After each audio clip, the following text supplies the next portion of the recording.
ओम श्री गुरुवे नमः। ओम शांति शांति शांति।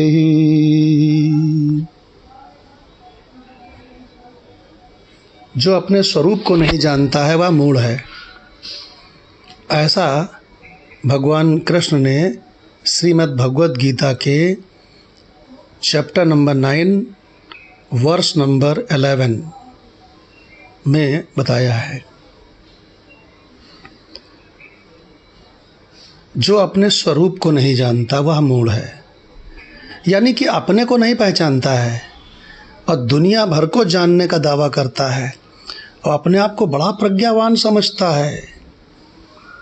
तो आओ उपनिषदों से ये जाने कि अपना स्वरूप क्या है। असल में हमारा आपका सभी का मैं क्या है ये जाने। केवल शास्त्रों से न जाने, केवल श्रद्धा से न जाने, जबरदस्ती थोपने से भी न जाने, अनुभव से भी जाने, श्रुति से भी जाने, युक्ति से भी जाने, अनुभव से भी जाने। तो श्रुति यानी कि उपनिषद तो निरंतर बता रही है कि मैं ब्रह्म हूँ, आत्मस्वरूप हूँ, परमानेंट चीज़ हूँ, प्रकृति की कोई चीज़ नहीं हूँ, जन्म अपना होता नहीं, मृत्यु अपनी होती नहीं, कर्म और व्यवहार और मोह में मैं कभी फंसता नहीं, मैं इतनी अद्भुत सच्चित आनंद सत्यम शिवम सुंदरम वस्तु हूँ। लेकिन इसको कैसे पहचाने? मांडुक्य उपनिषद का सहारा लेते हैं।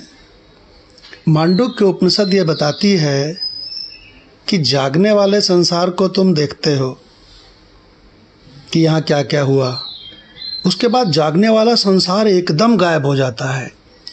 फिर तुम सपने वाले संसार को देखते हो, वो भी एकदम गायब हो जाता है।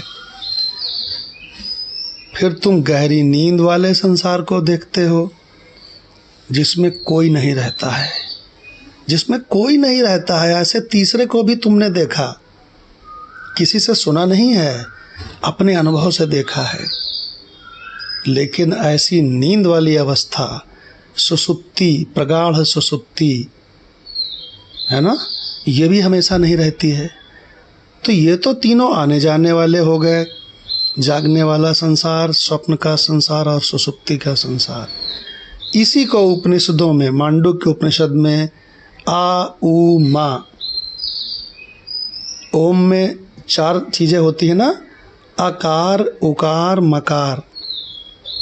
इन्हीं तीनों अवस्थाओं को, जागृत, स्वप्न, सुसुप्ति, इन्हीं को बताया गया है आ उ मा, आकार, उकार, मकार। इन्हीं को बताया गया है आने जाने वाला, इन्हीं को बताया गया है प्रकृति, इन्हीं को बताया गया है झूठा। ब्रह्म सत्यम जगत मिथ्या सुना है कि नहीं? निरालंब उपनिषद में है। तो तुम कौन हो? जागृत संसार को तुमने देखा, वो रहा, बड़ा वहाँ तमाशा हुआ, फिर चला गया, बिल्कुल चला गया। स्वप्न संसार को तुमने देखा, वहाँ भी न जाने क्या क्या देखा, वो भी चला गया। फिर गहरी नींद को देखा, उसमें सभी की अनुपस्थिति दिखी, फिर वो भी चला गया। लेकिन तुम देखो नहीं गए, मैं अनुभव की बात कर रहा हूँ।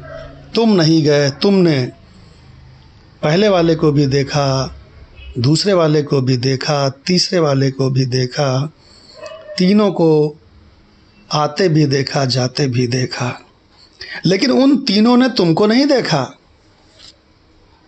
तुम चैतन्य हो, तुम आत्मा हो, तुम आधार हो। ओंकार में जो 4 मात्राएं हैं ना, आ उ मा, और उसके बाद में एक हलंत होता है ना, अमात्र, वही अमात्र तुम हो, अस्तित्व मात्र, स्वरूप तुम हो, तुरीय तुम हो, चौथे तुम हो। तुरीय को उपनिषदों में चतुरी कहा गया है, चा वहाँ पे साइलेंट है, तो तुरीय तुम हो। तुरीयम त्रिषु संततम, तीनों के संतति होने पर, उत्पन्न होने पर, बिला जाने पर भी तुरीयम, तुम ज्यों के त्यों रहते हो, तुम ज्यों के त्यों रहते हो। तो अपने आप को तुम जानते नहीं हो, है ना। तो भगवान गीता में 9/11 में कहते हैं, जो अपने आप को नहीं जानता वही मूढ़ है। अब जानन्ति माम मूढ़ाः मानुषीम तनुम आश्रितम। अपने आप को मनुष्य का तन वाला 1.5 फीट समझता है। अब जानन्ति माम मूढ़ाः मानुषीम तनुम आश्रितम परम भावम अजानन्तो। वो परम भाव को नहीं जानता है। मम भूत महेश्वरम, कि ये जो माम तत्व है, ये जो हमारा आत्म स्वरूप है, ये संपूर्ण भूतों का महेश्वर है, पर ब्रह्म है। तो फिर क्या बात निकल के आई कि ब्रह्म सत्यम, यानी कि आत्म सत्यम और जगत मिथ्या। ओम शांति शांति शांति।